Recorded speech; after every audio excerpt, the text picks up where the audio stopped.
This is All Out Politics. We're live from Cardiff today, and let's get the view now. Look at the opinion pages of today's newspapers. In The Sun, Boris Johnson lays out his 10 commandments on the front page, offering Brexit and tax cuts in his blueprint for the first 100 days of a Conservative majority government.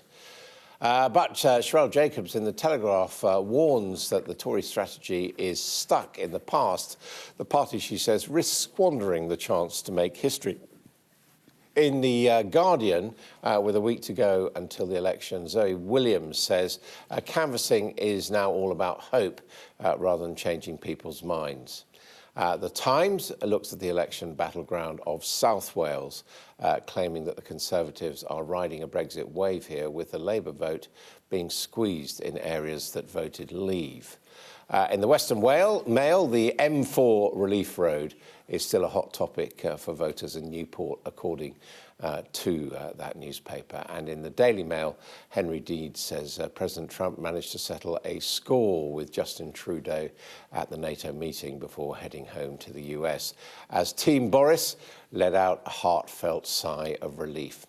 Amongst the cartoons, Boris Johnson is an uncomfortable-looking cowboy in Bob's cartoon in The Telegraph, riding a President Trump bull.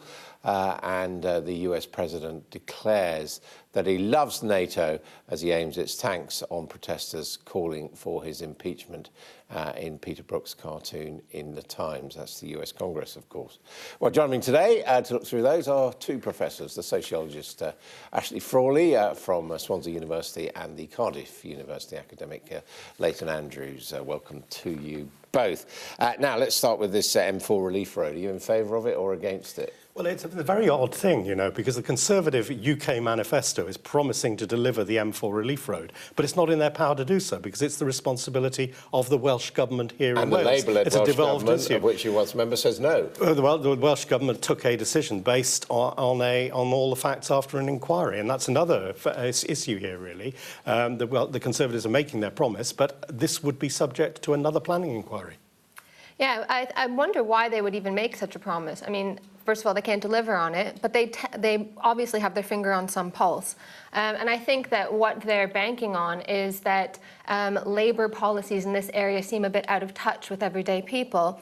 And I think that Labour can go down a really dangerous road by taking on green policies that appear to be against working class people, and they can make a mistake that was made in France. I mean, what about the practicalities there? I mean, I have to say I've been caught up in congestion on that bit of road quite a lot. I mean, it is needed, isn't it? I mean, everybody who's been caught up in congestion there knows, you know, you've got a lot of time to contemplate your surroundings because there is a need. There is a need there. You build more roads, you get more cars, you get more congestion. That's the reality. We know that from decades of research.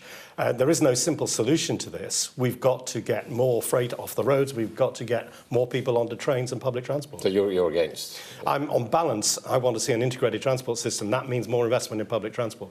Now, what about this Times analysis of the South Wales battlefield? Just hearing from the professor there that in the end, he doesn't think there's going to be a great deal of loss for the red team in South Wales valleys.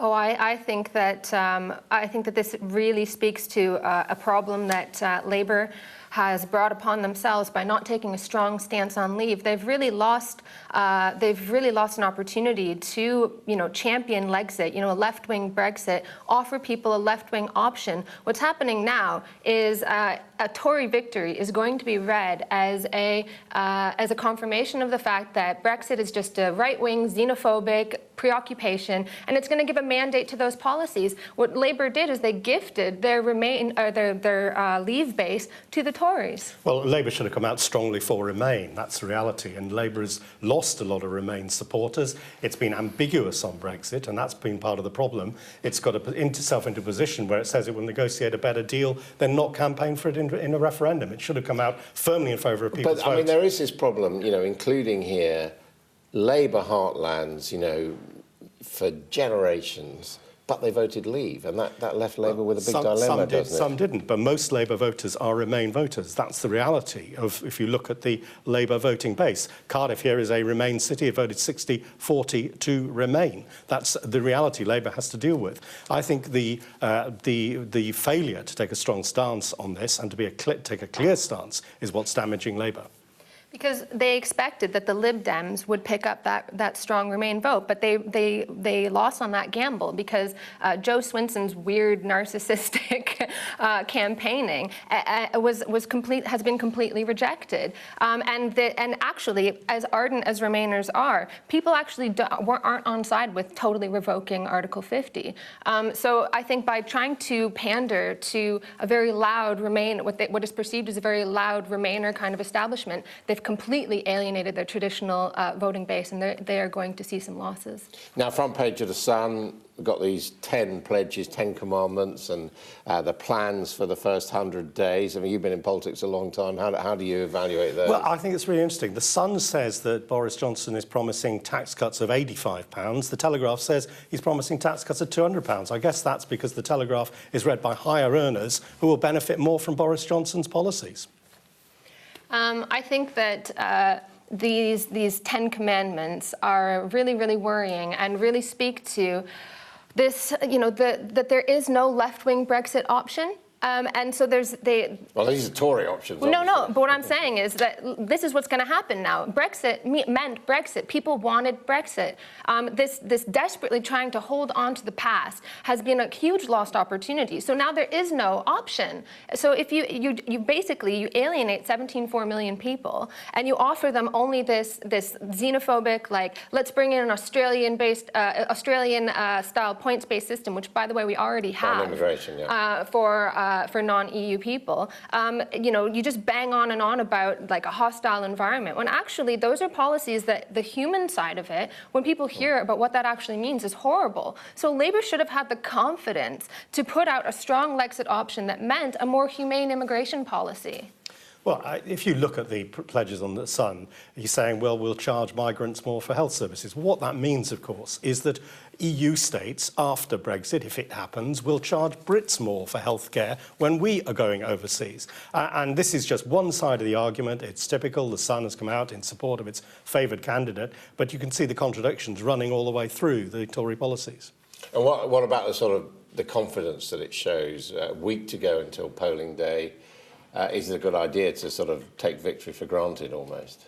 I would hope not, but I think it's so they have a very sort of weak campaign. It's more of the same. Let's get this over with, and it really speaks to the weakness of the opposition. That such a sort of exhausted. Come on, everybody's exhausted. Let's just get back to business as usual. And people go, oh, that sounds great, because the opposition is so weak. There could have been a strong, different option for what Brexit could be. That's not on the table. Yeah, so they're just banking on a majority.